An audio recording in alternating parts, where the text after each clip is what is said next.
अस्सलाम स्टूडेंट्स, हम लोग पढ़ रहे हैं unit number 1 which is named as physical quantities and measurements. आज का जो हमारा टॉपिक है 1.5 साइंटिफिक नोटेशन। साइंटिफिक नोटेशन की डेफिनेशन क्या है?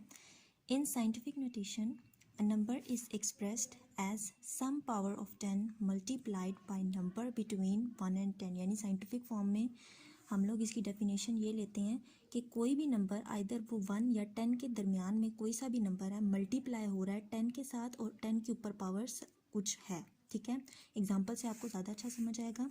For example the moon is, हमारे पास ये वैल्यू गिवन है जो कि बहुत बड़ी वैल्यू है। साइंटिफिक नोटेशन बेसिकली बड़ी वैल्यूज़ को स्मॉल वैल्यूज़ में लिखने के लिए यूज़ होता है, ताकि जो बड़ी वैल्यूज़ जिसमें ज़्यादा ज़ीरोज़ हमारे पास आ रहे हैं उनको हम लोग easily 10 raise to the power में लिख सकें। ठीक है, तो डिस्टेंस फ्रॉम मून हम लोग उसको लेते हैं 3.84 into 10 raise to the power 8 metre. अब ये आया कैसे? आपके पास 384 के पास 6 ज़ीरोज़ हैं। इट्स मीन कि आपका जो पॉइंट है वो यहाँ पे है। ठीक हो गया? आपने पॉइंट किधर शिफ्ट करना है? इस जगह शिफ्ट करना है आपने। ठीक है, तो जब आपने पॉइंट इधर से इधर शिफ्ट किया, यानी कि आप लोग जब पॉइंट इधर से इधर शिफ्ट कर रहे हो तो आपके पास इस पॉइंट से इस पॉइंट तक कितने नंबर आ गए? 1 2 3 4 5 6 7 8। ठीक है, तो हम लोगों के पास आ गए 8 नंबर। तो हमने किस तरह लिखा कि 3.84, आगे ज़ीरोज़ को आप ना भी लिखें तो आपकी वैल्यू पे कोई इफ़ेक्ट नहीं होता, into 10 raise to the power. आपके पास पॉइंट शिफ्टिंग में जितने बीच में ज़ीरोज़ आए हैं उसकी जितने बीच में नंबर्स आए हैं वो आपके पास आ जाएगी उसकी पावर, और साथ में आपके पास एज इट इज़ यूनिट आ जाएगा। लास्ट टाइम मैंने प्रीफिक्सेस करवाते हुए भी आपको बताया था कि पॉइंट शिफ्टिंग जब होती है तो हम लोग 10 की पावर में कोई भी वैल्यू लिखते हैं। ठीक हो गया? अब पॉइंट शिफ्टिंग में भी एक चीज़ का ध्यान रखना है कि जब हम लोग राइट से लेफ़्ट की तरफ शिफ्ट हो रहे हैं, यानी कि आपका पॉइंट अगर राइट साइड पे मौजूद है और उसे हम लेफ़्ट साइड पे शिफ्ट कर रहे हैं तो हमारे पास वैल्यू आती है 10 की पावर में पॉजिटिव वैल्यू।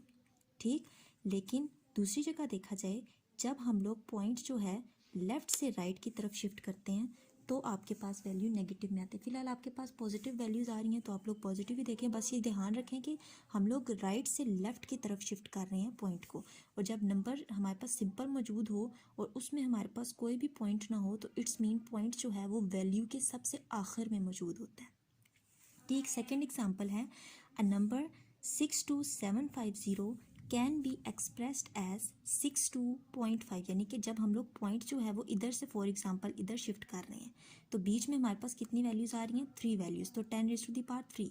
आप लोग इसको ऐसे भी लिख सकते हैं कि इस पॉइंट को आप इधर शिफ्ट करो तो आपके पास बीच में जो वैल्यूज़ आ रही हैं वो 4 आ रही हैं, तो 10 रेज़ टू दी पावर 4। या अगर आप पॉइंट इधर से इस 6 के इस साइड पे शिफ्ट करो तो आपके पास वैल्यू आ जाएगी 0.6275 into 10 raise to the power 5। अब आप इस ज़ीरो को बेशक लिखें या ना लिखें, आपकी वैल्यू पे कोई इफेक्ट नहीं पड़ता। मैंने नहीं लिखा इसलिए इसमें कंफ्यूज होने की कोई ज़रूरत नहीं है। अब साइंटिफिक नोटेशन को बेसिकली लिखा कैसे जाता है ये आखिर में आपको बताया गया है कि the number that has 1 non zero digit. Non zero digit का मतलब होता है जो कि ज़ीरो नहीं होता। इट्स मीन कि आपके पास नॉन ज़ीरो डिजिट 1 से लेकर 10 तक कुछ भी हो सकते हैं। ठीक है, तो non zero digit 1 non zero digit before the decimal, decimal से पहले non zero digit. For example आप लोग इस वैल्यू की बात कर लें, डेसिमल से पहले एक digit non zero digit can be taken as standard form, और साइंटिफिक नोटेशन को हम लोग स्टैंडर्ड फॉर्म भी कहते हैं।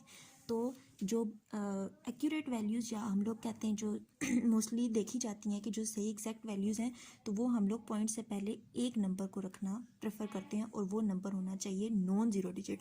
हम लोग नॉन ज़ीरो डिजिट इसलिए कह रहे हैं क्योंकि अगर देखा जाए तो यहाँ पे भी ज़ीरो है तो इट्स मीन ये ज़ीरो डिजिट है। तो ज़ीरो डिजिट को नहीं खा रहे हम लोग, नॉन ज़ीरो डिजिट जो कि हमारे पास पॉइंट से पहले आ रहा है उसको हम लोग कहते हैं स्टैंडर्ड फॉर्म। Thank you.